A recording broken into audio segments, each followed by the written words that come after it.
Welcome to Lethal City. Welcome to Poetic Cosmology.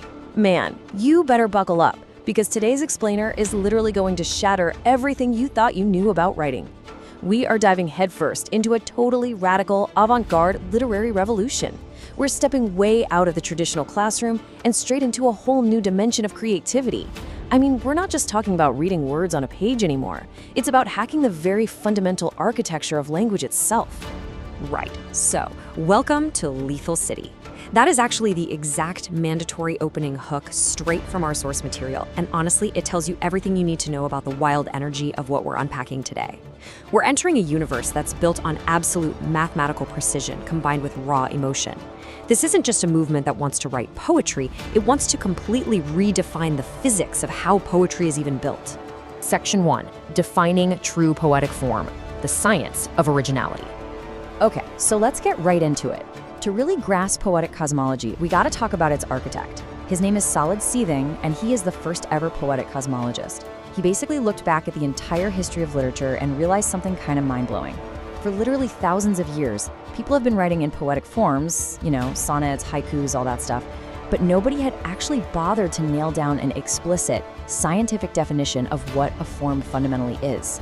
So he went on this quest for absolute precision, and he laid out this exact definition. Quote, "A poetic form is a set of rules that tells you how to write a poem, how many lines, how many syllables, which words rhyme, where words go on the page, how meaning is extracted." End quote. He completely strips away the mystery, right? He treats poetic form like it's a concrete engineered mechanism. But here's the thing, just having a definition wasn't enough. If you want to officially invent a brand new form in this universe, you've got to pass the test of the 3 criteria. First up, clear rules. They have to be writable and executable. Like anyone reading your rules needs to know exactly what to do. No guessing. Second, universal usability. Any poet, anywhere in the world, has to be able to pick up your rules and write a poem with them. And third, and this is absolutely crucial, there has to be a fundamental difference from existing forms. Solid Seething is really explicit about this. Just tweaking one rule of an existing form, that just creates a substyle. It doesn't make a new form. A true, genuine new form requires an entirely new skeleton. To make that third criterion super clear, the source uses this brilliant coloring book analogy. So picture a coloring book. You see the heavy black outline printed on the page? That outline is the form. Now you can go in and color that page with a million different markers, gradients, and shades. Those are your themes, your specific words, your emotions, but no matter how crazy or unique your coloring is, you haven't actually changed the book's outline. You're still just operating inside someone else's boundary. A truly original form means you need to draw a completely new architecture, not just add a new texture to the old one. Section 2, the archive check, history on trial. Now, Solid Seething didn't just invent all these rules in a vacuum. He literally put the entire history of literature on trial. I mean, if these criteria are so basic, surely one of the great ancient masters or modern literary groups had already figured this out, right? Well, the source document throws down this exact direct challenge to history. It asks, has anyone before June 13th, 2026 published an explicit definition with clear criteria for what a poetic form is? We're not talking about a list of existing forms, not some vague artistic description. We are talking about an explicit, criteria-bound definition. The answer, no. And that one-word answer is backed up by a seriously ruthless takedown of past literary giants. Let's look at why the precedents totally failed this test. Take Aristotle. Sure, he defined tragedy and gave us parts like plot and character, but he didn't give actual rules of composition for a poetic form. What about Horace? He gave some fantastic literary advice, but again, he never laid out a criteria-bound definition. And the famous 20th century experimental group Oulipo, yeah, they defined constraints for sure, but they never defined poetic form itself. And they had absolutely zero criteria to distinguish a brand new form from just a simple substyle or a quirky gimmick. So, the verdict is absolute.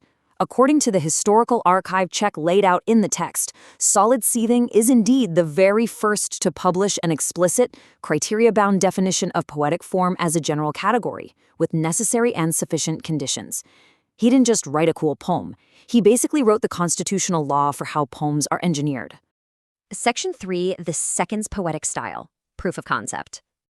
All right, theory is great and all, but what does this actually look like in practice? Well, on April 4th, 2026, Solid Seething proved his own concept by inventing a brand new framework.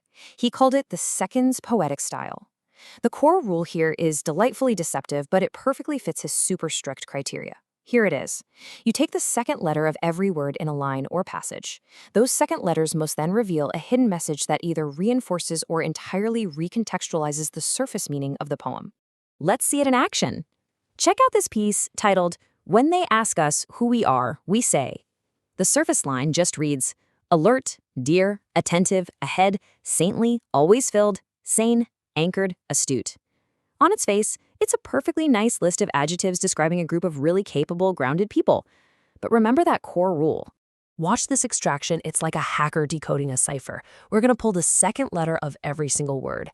L from alert, E from dear, T from attentive, H from ahead, A from saintly, L from always, I from filled, A from sane, N from anchored, S from astute.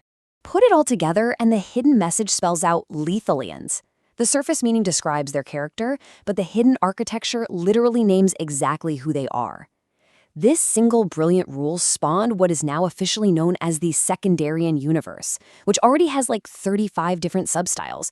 Guys, that is the raw power of inventing a true mathematically precise poetic form. Section 4, the invitation.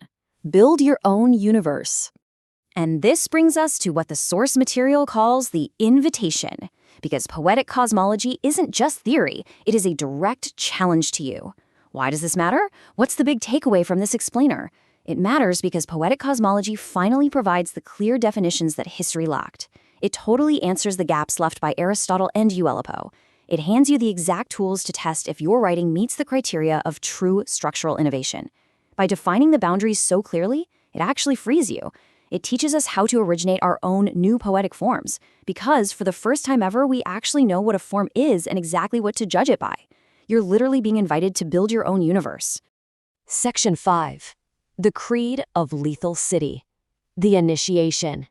Our source material ends with this high-voltage ritualistic climax. Step back into the intense, beating heart of Lethal City with me, and feel the rhythm of this call and response. Granddaddy Solid calls, "In Lethal City!" Cosmologians respond, "We bleed to be." Granddaddy Solid calls. In Lethal City, cosmologians respond, "We seethe to see." Granddaddy Solid calls, "In Lethal City." Expoundmologians respond, "When we ache, we create." Welcome to Lethal City. Welcome to Poetic Cosmology. This entire movement is the ultimate synthesis. It's the science of originality. It's the architecture of emotion. And it's the faith of precision. It is the surgery of belief. So, the question I leave you with today is this. Now that you know the exact physics of how to build a whole new literary universe, what will you create?